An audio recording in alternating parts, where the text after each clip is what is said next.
Hello everyone, जय हिंद to all. This is Vishnu Kumar Dwivedi. जय हिंद है सभी को। और आज हम सीखेंगे बहुत सारे एनर्जी के इम्पोर्टेंट कॉन्सेप्ट्स, और रहेंगे हमारे साथ बहुत सारे बच्चे। ठीक है, चलते हैं, हम डिस्कस करेंगे बहुत ही बढ़िया तरीके से। बने रहेंगे हमारे साथ, अंत तक जाएंगे कहीं नहीं। ठीक है, क्योंकि हम यहाँ डिस्कस करते हैं डिटेल्ड में 9 to 12 के कुछ बहुत उम्दा कॉन्सेप्ट्स जो रिलेटेड रहते हैं फिजिक्स और केमिस्ट्री से। ठीक है, तो उन बच्चे जो बच्चे सीबीएसई बोर्ड से हैं, या जो बोर्ड की प्रिपरेशन कर रहे हैं क्लास 10th और 12th के लिए, और इसके साथ साथ JEE और नीट जैसे एग्जाम्स के लिए अगर आप प्रिपेयर कर रहे हैं फाउंडेशन के लिए, तो आप हमारे चैनल को नीचे बेल आइकन को हिट जरूर करिएगा। और यहाँ मिलेगा आपको one of the best content which is totally on NCERT. Okay, so beside this, we are saying this today for energy. This is the second lecture, and beside that, we have already covered it. But for different concepts related with the competitive level, such as what JEE and NEET, so we are preparing for that. Okay, so जाएंगे कहीं नहीं, साथ में हम पढ़ेंगे बहुत ही बढ़िया तरीके से। चले, so here is a PDF of yours. ठीक है, चलें हम PDF को शेयर करेंगे आपके साथ, और फिर वहां से पढ़ेंगे। Clear? Just a second, give me a few second and I will show you the PDF of this. चलें, types of energy. Okay, so here is our PDF, types of energy. Clear है? अच्छा, यहाँ पे एक बात और मैं बताना चाह रहा हूँ कि जो टीचमेंट एप्लीकेशन है, इसमें आपका PDF केबल अटैच हो सकता है, PPT अटैच नहीं होता है। इस वजह से थोड़ा सा वीडियो का जो क्लैरिटी है वो आपको कम लगता होगा। इसके लिए सॉरी है बेटे, बट हम इसके लिए कहीं ना कहीं प्रयास जरूर करेंगे दूसरे प्लेटफॉर्म से। क्लियर है? फिर हम पढ़ेंगे बहुत ही उम्दा तरीके से। चलिए बात करेंगे, पिछले लेक्चर में हमने पढ़ रखा था दोस्तों कि एनर्जी क्या है। एनर्जी के बात करेंगे, we have some numericals of kinetic energy, sorry, kinetic energy के कुछ न्यूमेरिकल्स रहने वाले हैं। चलिए बात करेंगे एग्जांपल नंबर 1 की। तो कह रहा है आपके पास क्या है, चलिए यहां से देखो। ठीक है, यहाँ से आपके पास होंगे कुछ न्यूमेरिकल्स जो हम बहुत ही उम्दा तरीके से कवर अप करेंगे। तो यहाँ से देखिएगा, कुछ न्यूमेरिकल्स में आपको यहाँ पे मैं बात करूंगा। चलिए, कह रहा है एन ऑब्जेक्ट, कोई एक ऑब्जेक्ट है जिसका मास 15 किलोग्राम है। ठीक है sir, is moving with a uniform velocity of 4 metre per second. इसका इनिशियल वेलोसिटी दिया है, यूनिफॉर्म वेलोसिटी दिया है, मतलब कह रहा है v की वैल्यू जो दी गई है वो 4 मीटर पर सेकेंड है ना, पर सेकेंड दी गई है। स्क्वायर गलती से लग गया, कोई बात नहीं। ठीक है, 4 मीटर पर सेकेंड दी गई है। चलिए, और मास दिया है दोस्तों, मास दिया है 15 kg। So what is the kinetic energy possessed by the body या object? It is an NCERT numerical. So we know this, that formula of what kinetic energy, when we are discussed about this, we have knowing this, it is 1 upon 2 mv square, half mv square. So half, यहाँ पे आपका मास जो दिया गया है 15 kg दिया गया है, 15 किलोग्राम। क्लियर? और इसके साथ साथ v की वेलोसिटी दी गई थी 15। ठीक है, तो 15 का करेंगे स्क्वायर, क्योंकि v स्क्वायर दिया था। क्लियर? सो यहाँ से आप देख सकते हो कि मास आपको दिया है 15, और v की वैल्यू 4 दी गई है। सॉरी, यहाँ पे देखो v की वैल्यू आपको 4 दी गई है। सो यहाँ से आप कवर अप कर सकते हैं, देखो ध्यान से, 4 का स्क्वायर। क्लियर? 4 का स्क्वायर बन जाएगा, और ये आप 2 से इसको कैंसिल आउट करोगे, 2 बार जाएगा, 15 दूनी 30 और 4 चौको 15, मीन्स 15 2 जा 30, 30 4 जा 120। Clear? So it's the energy is equal to 120 joule. So it is the required answer for this question. Kinetic energy would be 120 joule. समझ गए दोस्तों? क्लियर हो गया कि नहीं? ठीक है, चलिए नेक्स्ट क्वेश्चन देखेंगे। कह रहा है एग्जाम्पल नंबर 2, अपने पास क्वेश्चन नंबर 2 है और कह रहा है kinetic energy positive bye the body. पिछले क्वेश्चन में आपको काइनेटिक एनर्जी पूछा था, उसने काइनेटिक एनर्जी पूछा था। इस बार उसने काइनेटिक एनर्जी दी गई है 400 जूल और मास भी दिया गया 2 kg। सो कैलकुलेट करना है कि वेलोसिटी कितनी है। सो यहां से आप देख सकते हो कि आपके पास जो एनर्जी है उसका फॉर्मूला होता है हाफ के ई बराबर half M V square. So kinetic energy is given to us 4000 clear joule. So it is 1/2 mass given है 2 kg एंड वी स्क्वायर की वैल्यू आपको फाइंड करनी है। सो 2 से 2 कैंसिल आउट हो जाएगा, वी स्क्वायर बराबर आएगा 400 और वी की बराबर यहाँ पे 20 जूल 20 मीटर पर सेकंड आ जाएगा। क्लियर, वी स्क्वायर आ जाएगा 20 मीटर, वी की वैल्यू आ जाएगी 20 मीटर पर सेकंड, मतलब वेलोसिटी की वैल्यू आएगी 20 मीटर पर सेकंड। सो यहाँ से आप पता कर सकते हो कि काइनेटिक एनर्जी अगर दी गई है और वेलोसिटी पता करनी है, सो हमने वी स्क्वायर बराबर 400 और वी का स्क्वायर होता है 400, इस वजह से वेलोसिटी क्या मीटर पर सेकंड आया। नेक्स्ट क्वेश्चन देखिए, what is the work done in increasing the velocity of car from, इस वेलोसिटी से इस वेलोसिटी को हम इंक्रीज कर रहे हैं और मास दिया गया है 1500 kg। अच्छा चलिए, पिछले क्वेश्चन में दोस्तों हमने बात करी थी वर्क एनर्जी थ्योरम की। चलिए यहां से देखेंगे, हमने बात करी थी दोस्तों, एक सेकेंड है ना, चलिए हमने बात करी थी, 2 मिनट दीजिए।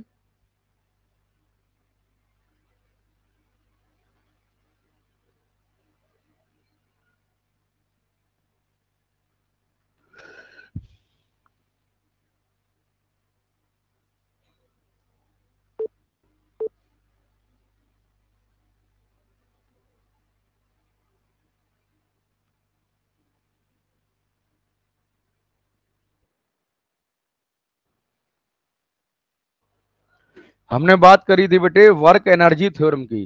क्लियर, वर्क एनर्जी थ्योरम की।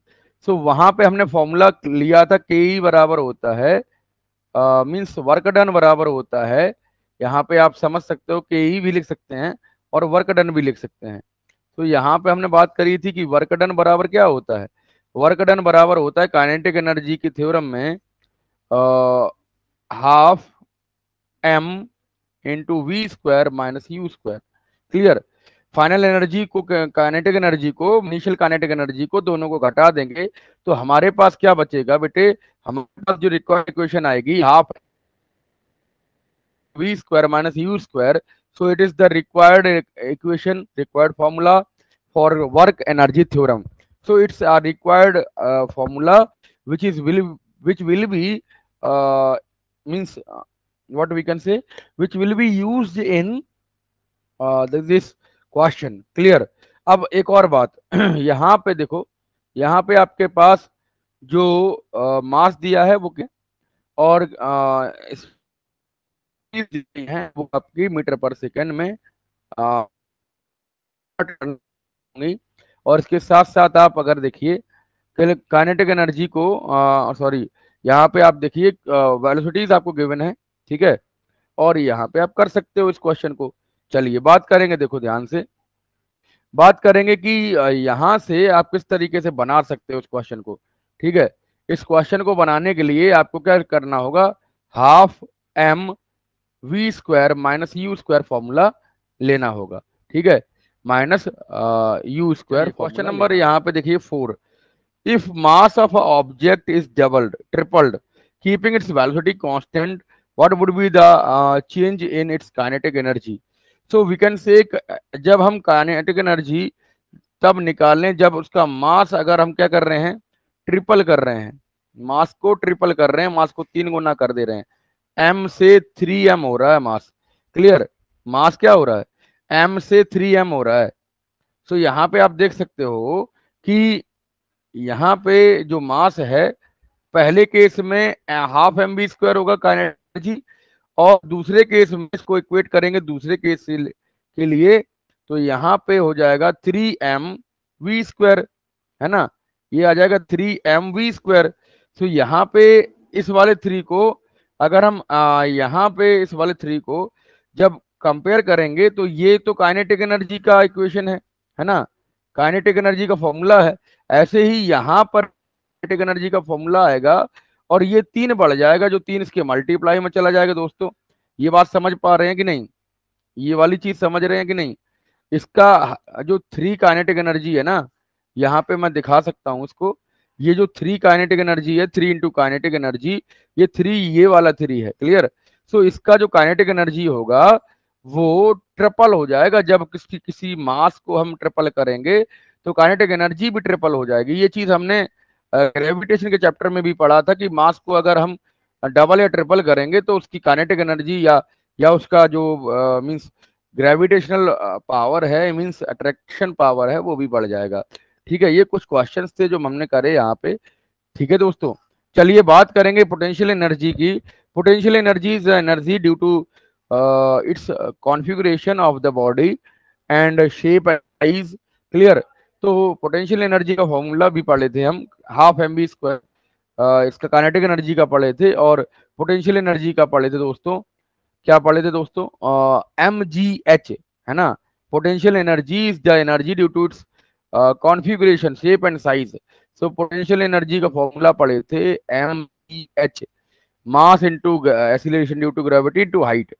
तो पोटेंशियल एनर्जी क्या है? हाइट की वजह से किसी भी ऑब्जेक्ट में आने वाली वह ऊर्जा होती है जिसको हमने 2 भागों में डिवाइड किया था, gravitational potential energy and what we can say potential energy and elastic potential energy. समझिए कुछ चीजें यहाँ पे दी गई एग्जाम्पल्स के तौर पर कि एग्जाम्पल्स पोटेंशियल एनर्जी के क्या हैं। Due to shape, when we stretch a bow, मतलब धनुष को तानेंगे। यहाँ पे आपको एग्जाम्पल में भी इन्होंने फिगर से समझाया है। इफ वी स्ट्रेच अ बो, है ना, किसी धनुष को अगर हम तानेंगे तो इसके अंदर जब जब इधर से फोर्स लगाओगे तो इसके अंदर जो एनर्जी स्टोर होगी वो होगी पोटेंशियल एनर्जी, क्लियर। वो क्या होगी दोस्तों? वो आपकी पोटेंशियल जाएगी। क्या बन जाएगी दोस्तों? पोटेंशियल एनर्जी बन जाएगी, क्लियर, पोटेंशियल एनर्जी। और ये चीज क्या होगी? इसको छोड़ेंगे, क्लियर। जब इसको छोड़ देंगे तो छोड़ने पर क्या होगा? एनर्जी में तब्दील हो जाएगी, मींस बदल जाएगी, क्लियर। सो आप इस चीज को समझ सकते हो कि जब हम पोटेंशियल एनर्जी को रिलीज करेंगे तो वहां पे आपको क्या बनेगा? वहां पे एक फोर्स लगकर ये पोटेंशियल एनर्जी बन गई। और जब ये एरो इस डायरेक्शन में जाएगा तो यही पोटेंशियल एनर्जी काइनेटिक एनर्जी में कन्वर्ट हो जाएगी। So it's a conservation rule for the kinetic energy और any type of energy which we can learn about this in this equation, है ना। इसी वाले चैप्टर में, इसी वाले लेक्चर में हम पढ़ने वाले हैं। ये क्वेश्चन क्लियर हुआ? ये man standing on the roof, छत पर जो खड़ा हुआ आदमी है उसके अंदर जो एनर्जी है वो भी पोटेंशियल एनर्जी है, because its position from the ground.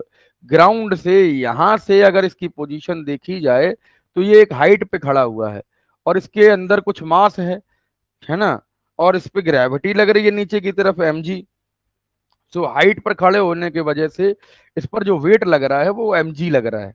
सो इसका जो एनर्जी होगी वो होगी potential energy, because potential energy का ही फॉर्मूला होता है mgh, क्लियर।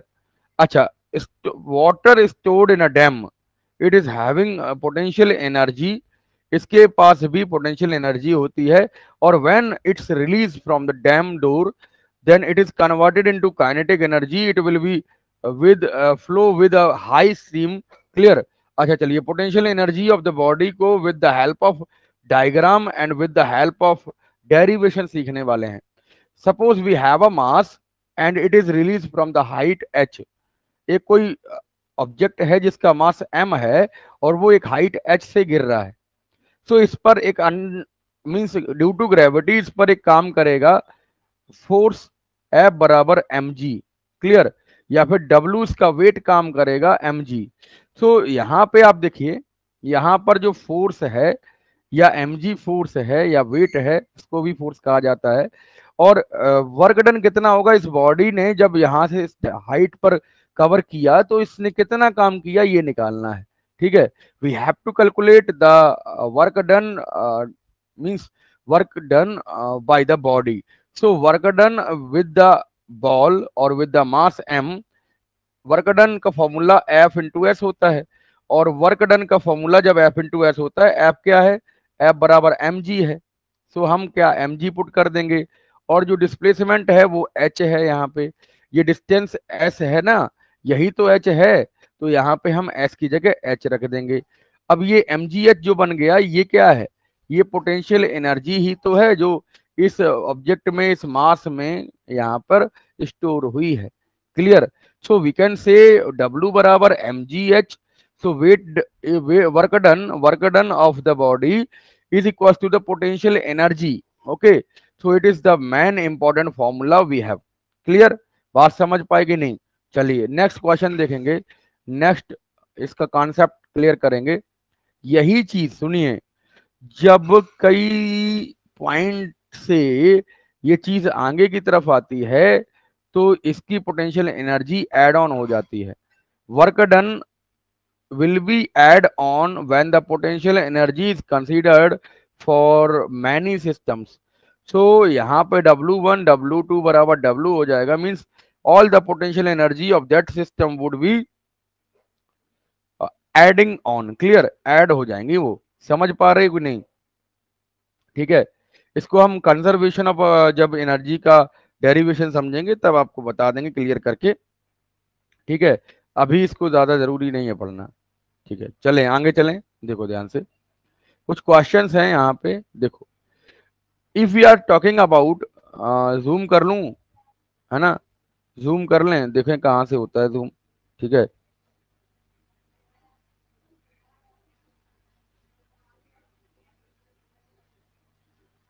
चलिए कोई बात नहीं, यहाँ पे थोड़ा सा प्रॉब्लम है।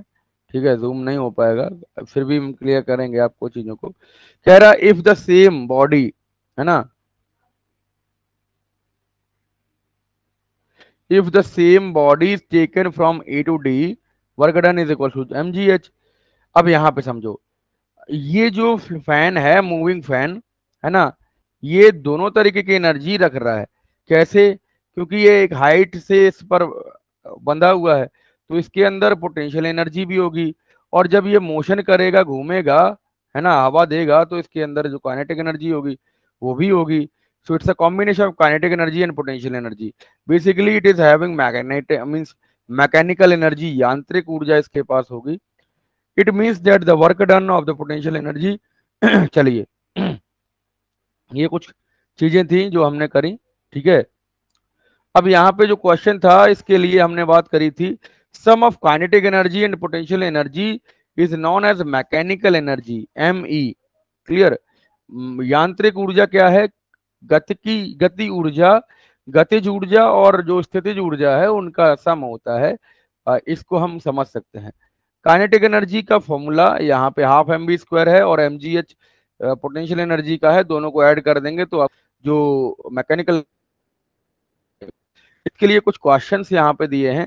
कह रहा है अ मास 10 kg, एक कोई 10 किलोग्राम की वस्तु है, उसको हम हाइट 5 मीटर पर रख रहे हैं। किस पर रख रहे हैं? 5 मीटर पर। तो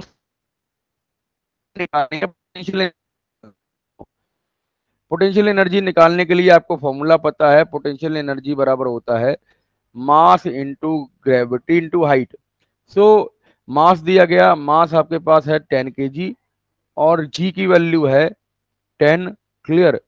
अप्रोक्सीमेट वैल्यू 9.8, यहाँ पर 10 लिया है इन्होंने, है ना, इंटू इंटू जो हाइट दिया है 5 मीटर की, वो हाइट यहाँ पे हम रख देंगे। ये आ जाएगा आपके पास 500 जूल। क्लियर? 500 जूल जो है वो पोटेंशियल एनर्जी आपको निकल कर आ जाएगी। ऐसे ही इसका एनसीईआरटी का एक न्यूमेरिकल दिया है इन्होंने। ठीक है, यहाँ पे an object of mass 12 kg, आपके पास जो 12 kg की वस्तु है ना, मास इसका है, और it is at certain height above the ground, ये हाइट नहीं बताई गई। Clear? If the potential energy of the body is 480, clear. इस वक्त मैग्नीट्यूड है वो दिया गया 480 जूल, 480 जूल। तो आपको ये बताना है at which height the object is placed with respect to ground if G is taken to 10 metre square. तो यहाँ पे आप देखिए, आप लगाना होगा एम जी एच बराबर P, potential energy. Potential energy आपको गिवन है 480। Clear. Mass of the body is given 12 and G is also given 10 and we have to calculate H. So यहाँ से आप देख, आप अगर 120 करेंगे इसको, है ना, 12 × 10 करेंगे तो 120 एच आएगा और ये 480 आएगा। ये आपको एच बराबर आ जाएगा 4 मीटर। क्लियर। क्यों? क्योंकि 120 को हम 4 से डिवाइड करेंगे तो ये कैंसिल आउट हो जाएगा 4 बार, है ना। एच बराबर आ जाएगा 4 metre. 4 metre we have the height of the कैसे, where it the object is placed with respect to the ground. So it's about H बराबर 4 मीटर का डिस्टेंस आपके पास आ जाता है। नेक्स्ट क्वेश्चन देखिए, एग्जाम्पल देखिए, a women does a 700 joule work done. Clear. Work done की value आपको दी है, एक औरत है जो काम करती है 700 जूल का, ठीक है, lifting a 30 KG bucket of water. ये मास को 30 केजी पानी को लेके जा रही है ना, फ्रॉम अ वेल।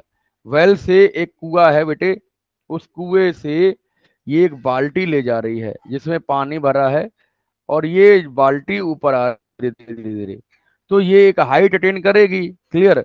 अब कह रहा है कैलकुलेट करना है depth up to which the bucket is raised by her in the well. मतलब डी की वैल्यू निकालनी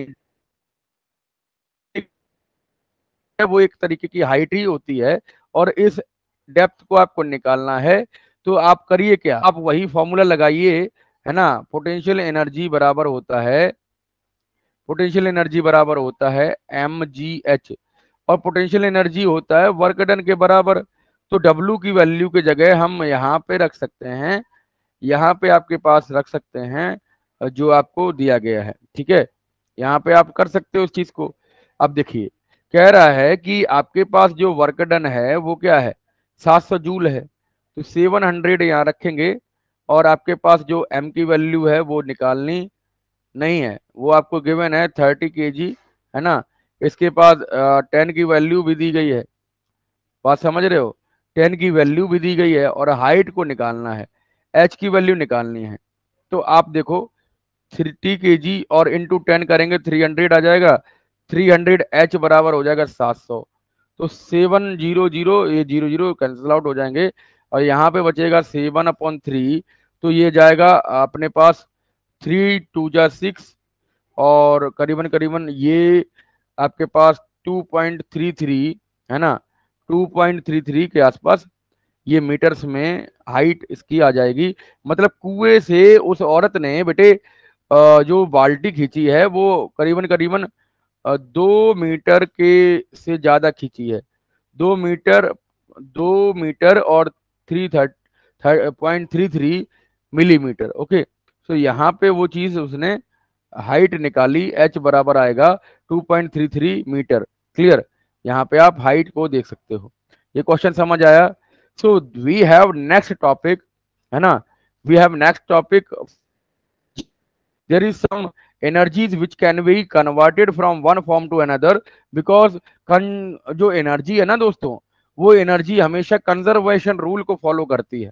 energy can neither be created nor be destroyed, it can only be converted from one form to another.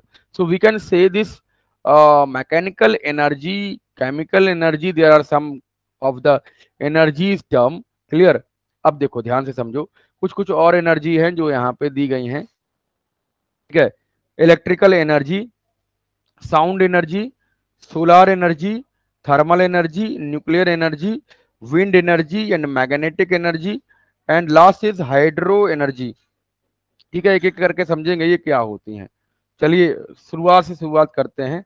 यहाँ पे देखिए, आपके पास दिया है mechanical energy जो है ना, मैकेनिकल एनर्जी यांत्रिक ऊर्जा होती है। एनर्जी और पोटेंशियल एनर्जी को हम एड ऑन कर देते हैं तो जो मैग्नीट्यूड आता है वो मैकेनिकल एनर्जी ME का आता है। किसका आता है दोस्तों? ME का आता है। ऐसे ही केमिकल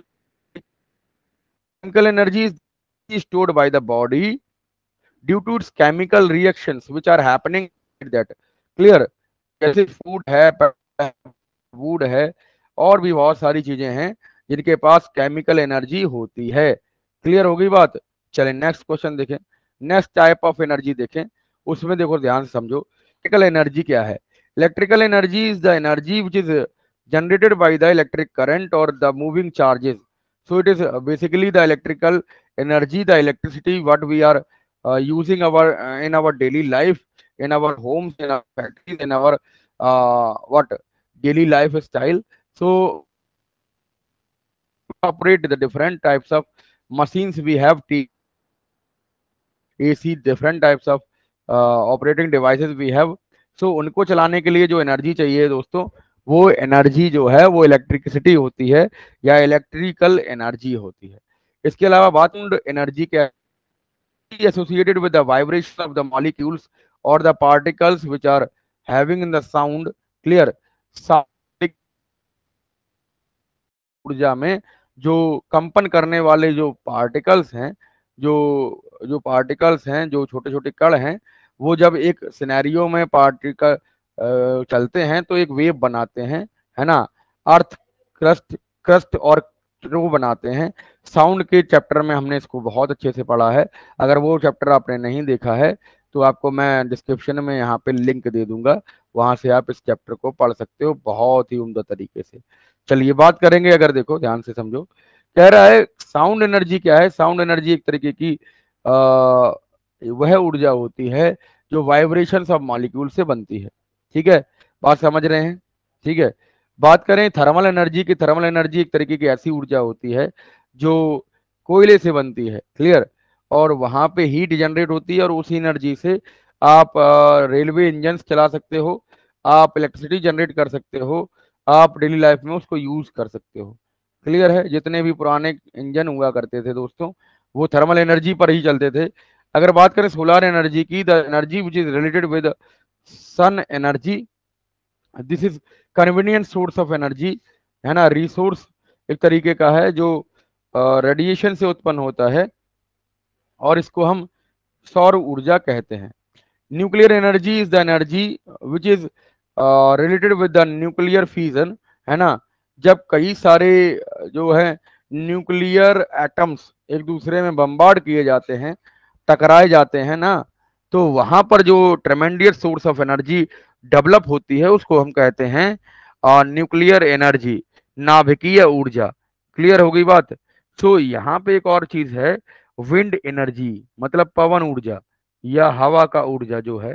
पवन ऊर्जा या हवा की ऊर्जा वह ऊर्जा होती है जो विंड टरबाइन से बनती है, और वहां पे आप विंड मिल से जो एनर्जी निकलती है उसको हम due to the moving wind, the energy which is generated by the moving wind, this is called wind energy. अब बात आती है मैग्नेटिक एनर्जी क्या है? मैग्नेटिक एनर्जी मैग्नेट्स के अट्रैक्शन पावर से जनरेट हुई एनर्जी है जो मैग्नेटिक एनर्जी कहलाती है।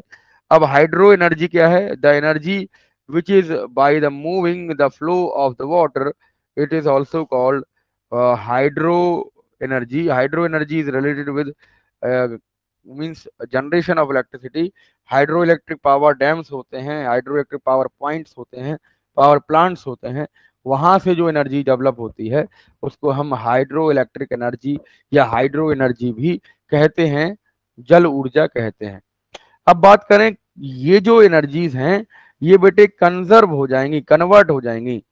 अब कन्वर्जन जो है पोटेंशियल एनर्जी को आप काइनेटिक एनर्जी में कन्वर्ट कर सकते हो।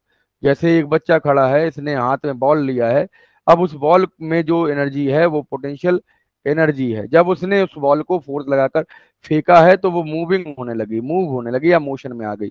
तो मोशन में आने वाली ऑब्जेक्ट को हम यहाँ पे जो काइनेटिक एनर्जी बनेगी वो काइनेटिक एनर्जी मूविंग ऑब्जेक्ट्स की वजह से बनेगी।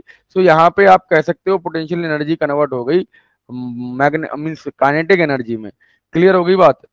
ऐसे ही दूसरा कन्वर्जन देखें, conversion of potential energy of water into dam, है ना, इनटू इलेक्ट्रिकल एनर्जी। सो ये पानी जब हाई स्ट्रीम से फ्लो होता है, और जब फ्लो होकर इससे इलेक्ट्रिसिटी बन जाती है, it is called the conservation of energy, है ना, या transfer of energy into one form to another. Clear? And next, conversion of heat energy into electrical energy.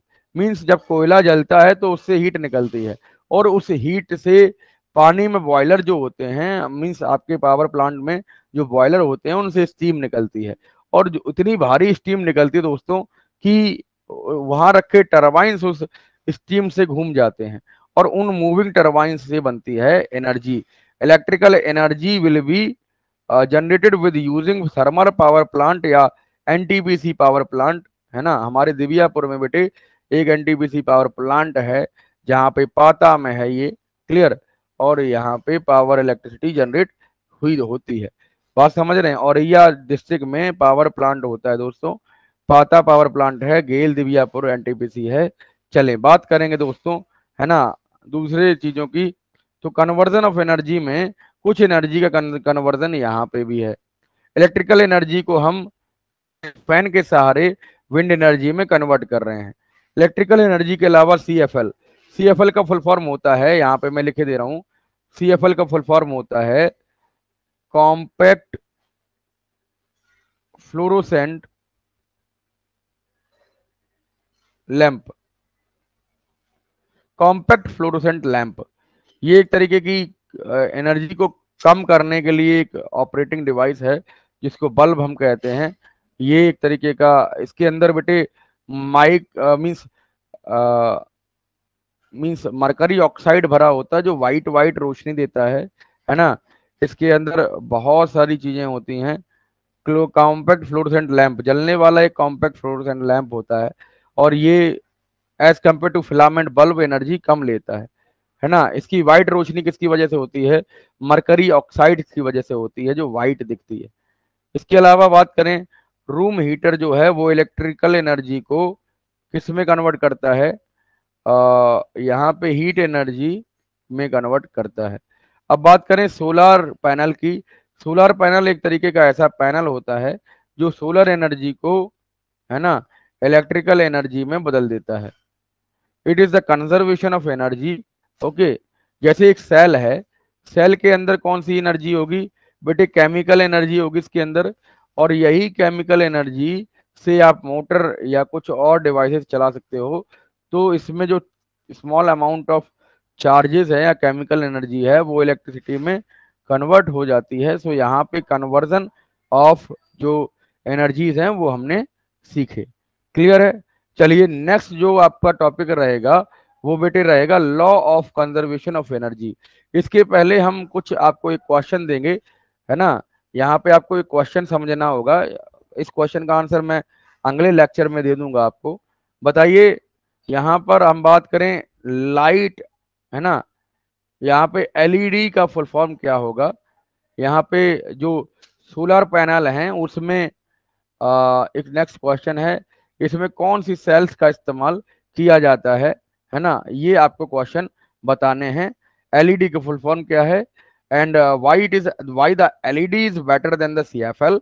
And next question है कि सोलर एनर्जी से जब प्लेट्स में, solar plates में कौन से सेल्स का इस्तेमाल किया जाता है जो सोलर एनर्जी को कन्वर्ट करती है इलेक्ट्रिकल एनर्जी में। That's it for today.